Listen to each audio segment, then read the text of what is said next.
번째는 하나님의 아들로 성령의 세례를 베풀려 예수님이 오셨다. 예수님이 이 땅에 성탄하신 목적이 뭐냐? 우리 죄를 지시러 왔는데 그 더 나가서 성령으로 우리를 세례 주시려고 오셨다. 아주 중요한 말입니다. 성령으로 거듭나지 않으면 예수님을 구주라 고백할 수가 없어요. 아무리 교회를 100년을 다녀도 예수가 구주라고 고백이 안 되는 거예요. 성령으로 세례를 받아야 내 내면과 인격이 생각과 영혼이 완전히 거듭나야 예수님이 나의 구주구나. 우리의 구주도 되지만 내 개인의 구주고 내 개인의 또 인도자고 나 개인의 보호자구나. 내 개인의 신랑이구나. 이렇게 느껴지는 거예요. 그래서 예수님이 이 땅에 오셔서 세례 요한의 예언처럼 성령으로 세례를 베푸셨습니다. 예수님의 사역에 성령 하나님이 늘 동행하셨어요. 예수님은 홀로 있는 것 같았지만 늘 삼위 하나님께서 함께 하셨는데 특별히 이 땅에 사역할 때 성령이 힘을 줬어요. 십자가를 질 때도 막 지기 전날 기도할 때도 막 땀이 피고되도록 기도할 때도 성령이 계속 힘을 줬어요. 제자들은 졸고 있었지만 하나님은 졸지도 않고 주무시지도 않고 예수에게 힘을 줬습니다. 그래가지고 막 그 십자가를 감당할 수가 있게 된 것입니다. 그런데 이제 예수님이 부활하시고 우리에게 성령으로 세례를 주겠다고 이야기합니다. 성령 세례를 받으면 완전히 변하여 새 사람 되는 겁니다. 가던 길을 멈추고 돌아서게 되어 있습니다. 여기 보면요 32절과 33절에 이렇게 말씀합니다. 요한이 또 증언하여 이르되 내가 보매 성령이 비둘기같이 하늘로부터 내려와서 그의 위에 머물렀더라. 나도 그를 알지 못하였으나 내가 와서 물로 세례를 베풀라 하신 그이가 나에게 말씀하시되 성령이 내려서 누구 위에든지 머무르는 것을 보거든 그가 곧 성령으로 세례를 베푸는 이인 줄 알라 하셨기에. 그럼 뭐라 그랬어요? 성령으로 세례를 베푸는 이인 줄 알라 이렇게 말씀하셨습니다. 그래서 내가 어떻게 저 예수가 메시아인 줄 알았냐면은 하나님께서 말씀하시기 세례를 베풀 때 여러 사람 세례 베풀었잖아요. 요단강에 막 끝도 없이 밀려왔거든요. 왜냐하면 말라기 이후로 400년 만에 하나님이 가라사대 하나님이 말씀하시되 이렇게 선지자처럼 말하는 사람이 400년 만에 유대 땅에 나타난 거예요. 그게 세례 요한이거든요. 그러니까 구약에는 전부 막 선지자들이 하나님이 이렇게 말씀했습니다 했는데 400년 동안 침묵 기간이 있었거든요. 그리고 예수님 오시기 전에 세례 요한이 나타나서 회개하라 천국이 가까이 왔다. 그 가까이 오는 또 종교 지도자를 보고는 이 독사의 새끼들아 이렇게 막 욕을 하면서 세례를 받으라는 겁니다. 그래서 성령으로 세례를 베풀지 성령이 그 위에 내려서 성령이 임하는 사람이 내가 말하는 메시아다 이렇게 말하고 있습니다. 그래서 성령으로 세례를 베푸는 이가 뭐냐? 성령이 임하는 예수님 위에 먼저 성령이 있고 그 다음에 성령으로 세례를 베푸는 이라고 이야기하고 있습니다. 그래서 하나님은 세례 요한을 이 땅에 먼저 보내셔서 사람들의 마음을 하나님께로 돌이키게 하셨습니다. 그리고 아까 말씀했듯이 마치 닦아놓은 길. 그래서 여러분 이 비포장 도로를 달려봤는지 모르겠어요. 저희들이 살아갈 때 제가 시골 이야기를 할 수밖에 없는 게 제 경험입니다. 제가 시골을 살아갈 때 지금 가보니까 아스팔트가 쫙 깔렸더라고요. 근데 제가 시골에 안동에 살 때 그 하회마을에서 보면은 그 병산서원 건너편에 그 강물이 있는 그 건너편에 동네 마을이거든요. 거기가 그 건너에서 물론 산을 하나 넘어야 되지만은 그때 보면 비포장으로 돼 있어요. 비포장. 그러니까 뭐 비가 오거나 또 만약에 뭐 눈이 많이 오고 이러면 차가 안 들어 버스가 안 들어왔어요. 근데 지금 보니까 그렇게 가깝더라고요. 지금 톨게이트 남안동에 내려서 싹 들어가면 동네 그래 가까워 보이는데 제가 어릴 때는 한 장 없이 그냥 긴 길처럼 보이더라고요. 그 길도 꼬불꼬불하고 차 한 대 지나갈 정도의 그 비포장 도로인데 그 어느 날 뭐가 왔다 갔다 하면서 뭘 자꾸 땅을 평탄케 하고 나서 자갈을 깔고 모래를 깔고 자꾸 길을 똑바르게 하고 나서 나중에 저희들이 뭐 고등학교가 중학교 다닐 때 보니까 막 평탄케 하고 그 다음에 그냥 아스팔트 그 자갈 싹 깔더니 도로래 있잖아요. 와가지고 싹 미니까 그렇게 간단하게 있잖아요. 길을 착 낼 걸. 우리는 막 험한 길을 몇십 년을 산 거죠. 그와 같이 세례 요한은 예수님이 오실 길을 싹 평탄케 한 거예요. 네? 평탄케 한다. 그래서 평탄케 한 다음에 예수님이 이제 그 길을 따라서 온 겁니다. 그래서 자기는 메시아가 아니라 그랬어요. 사람들이 워낙 설교를 잘하니까 세례요한에 가가지고 혹시 오실 그이가 당신입니까? 이러니까 세례요한은 양심이 살아있잖아요. 그냥 내가 그러다 이렇게 말 안 하고 나 아닙니다. 나는 그의 길을 닦는 사람입니다. 이렇게 말했던 겁니다. 그래서 예수님의 세례는 세례요한의 물세례하고 다르게 완전히 재창조의 세례였습니다. 첫 창조가 하나님이 창조했잖아요. 그 다음에 예수님이 이 땅에 오셔서 재창조를 하신 거예요. 그래서 여러분 예수 믿는 것은 얼굴은 똑같이 되어 있지만 우리의 인격과 영혼이 완전히 새로운 사람으로 창조되는 줄 믿으시기 바랍니다. 저와 여러분은 완전히 새롭게 창조된 거예요. 그래서 얼굴도 창조 새롭게 되면 좋겠지만 아직 그 기술을 발휘하지 않으시고 우리 속 사람을 완전히 새롭게 하시는 것이죠. 근데 속 사람이 변화되면 이 얼굴 표정도 결국은 나중에 다 바뀌게 되어 있습니다. 그래서 막 이 날카롭던 사람들, 아주 예민한 사람들, 아주 온화한 표정으로, 눈빛이 아주 힘이 빠진 표정으로 이렇게 변화되게 되더라고요. 그래서 성령이 우리 인생을 완전히 새롭게 한다는 사실을 깨달아야 됩니다. 그래서 예수님은 이 땅에 오셔서 탄생하신 이유가 오늘 설교 제목처럼 탄생하신 이유가 그냥 좋은 선생님이 되고 좋은 코치가 되기 위해 오신 것이 아니에요. 우리를 완전히 새롭게 창조하시고 구원하시려고 이 땅에 오신 분인 줄 믿으시기 바랍니다.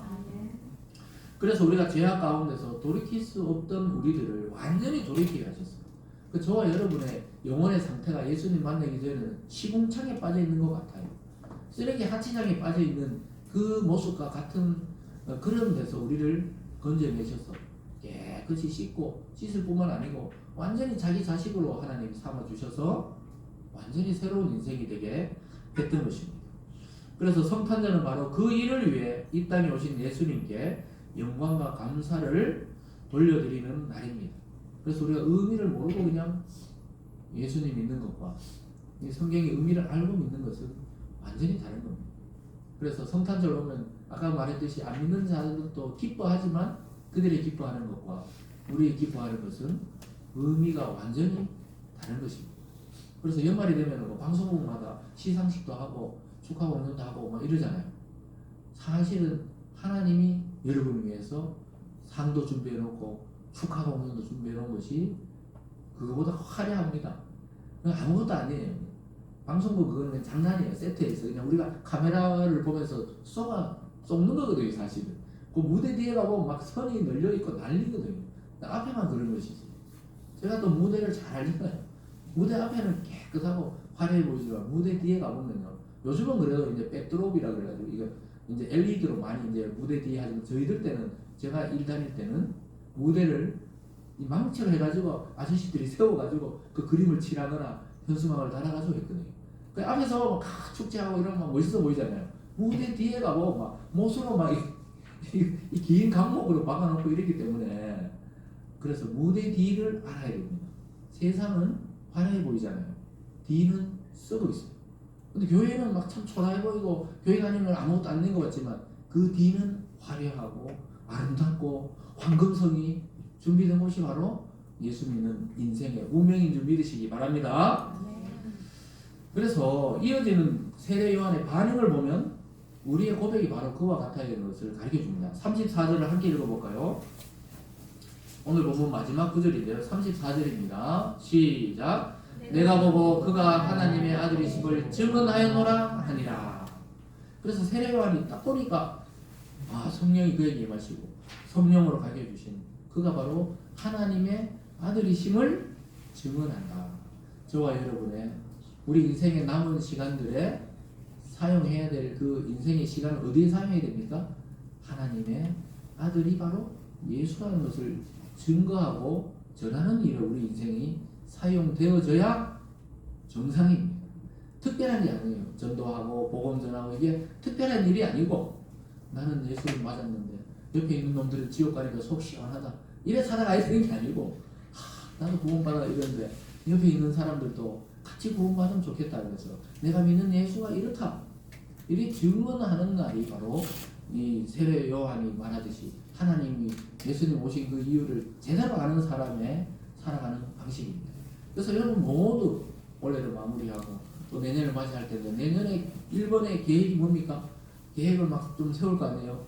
너무 구체적으로 세우지 마세요. 우리 계획대로 된 게 원래도 거의 없다는 사실을 알 겁니다. 듬성듬성 세워놓으면 돼요. 그럼 하나님이 탁탁 그때그때 맞게 채워주는데 1번 순서가 뭡니까? 내가 믿는 예수, 또 내가 구원받았듯이 누군가에게 이 복음을 전하기를 작정하시기 바랍니다. 우리의 신분은 그럼 어떻게 되느냐? 오늘 본문에 읽지는 않았지만 오늘 본문 앞쪽에 12절과 13절로 가보면요 이런 말씀이 있죠. 12절 13절 요한복음 1장 12, 13절 같이 읽겠습니다. 시작. 영접하는 자 곧 그 이름을 믿는 자들에게는 하나님의 자녀가 되는 권세를 주셨으니 이는 혈통으로나 육정으로나 사람의 뜻으로 나지 아니하고 오직 하나님으로부터 난 자들이니라. 저와 여러분들은 혈통으로나 육정으로나 사람의 뜻이 뭡니까? 일반 생육법, 부부가 관계를 해서 아이를 낳는 그 방법으로 우리가 태어난 게 아니라는 거예요. 영적으로. 우리는 어떻게 태어났냐? 하나님으로부터 났다는 거예요. 이걸 거듭남이다 이렇게 표현합니다. 또는 신학 용어로는 재창조. 하나님이 창조하시고 인간이 타락했는데 예수가 와서 다시 재창조의 역사를 펼쳤다. 이렇게 말하는 것처럼 그걸 우리 입장에서 보면 우리가 거듭났다는 거예요. 애기처럼 거듭났다는 거예요. 그래서 육체적인 연령이 아무리 많아도 처음 예수 믿으면 영적으로는 애기와 같아요. 하나하나 말씀을 들으면서 또 점점 자라나가고 성장해 나가야 되는 것입니다. 그래서 영접하는 자, 믿는 자, 예수 이름이 나의 구원자라고 믿는 자에게는 하나님의 자녀가 되는 권세를 줬어요. 그래서 여러분 하나님 나라에 있는 모든 축복과 권능이 우리 거예요. 그걸 사용을 안 하시니까 문제죠. 그 사용할 수 있는 방법은 기도를 통해 하늘 문을 열고 하나님께 구하는 거예요. 하나님 다 채워줘요. 믿습니까? 그러니까 이게 어마어마한 날이라니까요. 하늘의 그 축복과 이 땅을 연결하는 그 파이프라인이 뭡니까? 예수 그리스도. 그래서 예수님이 이 땅을 올 때 나는 길이라고 했어요. 길. 나는 길이다. 나는 진리다. 나는 생명이다. 이렇게 말씀하신 이유가 바로 하늘과 땅을 연결하시기 위해서. 막혔던 하늘과 땅의 그 담을 깨뜨리고 내려오신 분이에요. 인간이 아무리 솟아오르려고 해도 안 됐는데 하나님으로부터 그 죄의 장막을 뚫고 여기까지 내려오신 날이 바로 성탄인 줄 제대로 우리가 알고 믿으시기 바랍니다. 사랑하는 성도 여러분, 예수님은 구약의 모든 내용과 상징들을 다 이루신 참 하나님의 아들입니다. 그리고 그분이 이 땅에 오신 날이 바로 성탄절입니다. 그래서 거룩한 탄생이다. 정확한 날짜를 우리가 알 수는 없어요. 12월 25일이다. 사실 정확하게는 우리가 알 수는 없지만은 그랬을 것이다. 어떤 날에 태어난 날이 있을 거예요. 그래서 그 날을 정해서 하나님께 감사를 돌려드리는 날이죠. 그래서 아까 말했지만 우리에게는 기쁨과 소망의 날이지만 하나님 아버지에게는 사실 눈물의 날이라는 것을 우리가 믿는 자는 깨닫고 그렇게 성탄을 맞이해야 되는 것입니다. 자기 아들을 육신으로 보내서 속죄양이 되도록 죽음으로 내모는 부모가 어디 있겠어요. 근데 하나님은 그 일을 실행하셨다는 사실입니다. 그래서 우리를 살리시러 성령의 세례를 주시려고 완전히 새롭게 거듭나게 하시려고 보내주신 날이 바로 성탄절입니다. 그래서 여러분 우리 주님을 제대로 알고 정확히 알고 감사하는 성탄절 되시길 주님의 이름으로 축원합니다. 아멘. 우리 함께 말씀을 생각하면서 한 1, 2분 정도 오늘 합심해서 기도하겠습니다. 적용을 하면서 말씀을 생각하시면서 예수님이 이 땅에 오신 이유를 정확하게 알고 또 성경의 의미를 따라서 맞이하고 또 다시 올 주님을 맞을 준비를 하는 우리 자신 되게 해달라고 기도하시고요. 또 2024년을 어떤 일이 있었는지 모르지만 이제 남은 한 주 동안 감사로 마무리하게 해달라고 기도하시고요. 또 여러분 내년 2025년의 표어는 성령 충만한 한 해입니다. 성령 충만. 이 점점 혼란한 시대 속에 하나님의 영이 성령이 충만하지 않으면 우리가 제대로 길을 할 수가 없기 때문에 성령 충만한 하나님께 되도록 기도하시고요. 그리고 여러분 개인과 가정의 기도 제목들 가지고 우리가 한 1, 2분 정도 합심해서 기도하겠습니다.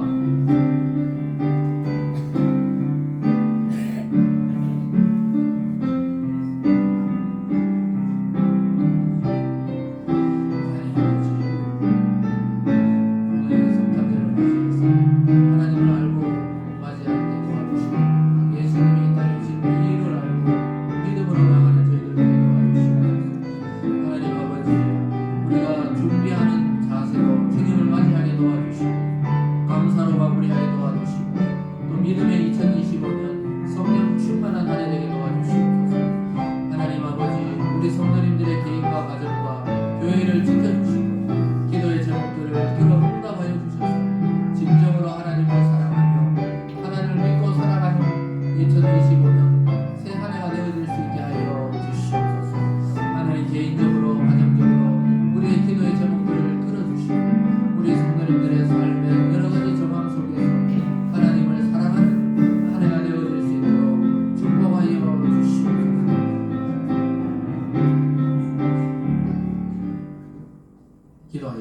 기도합니다.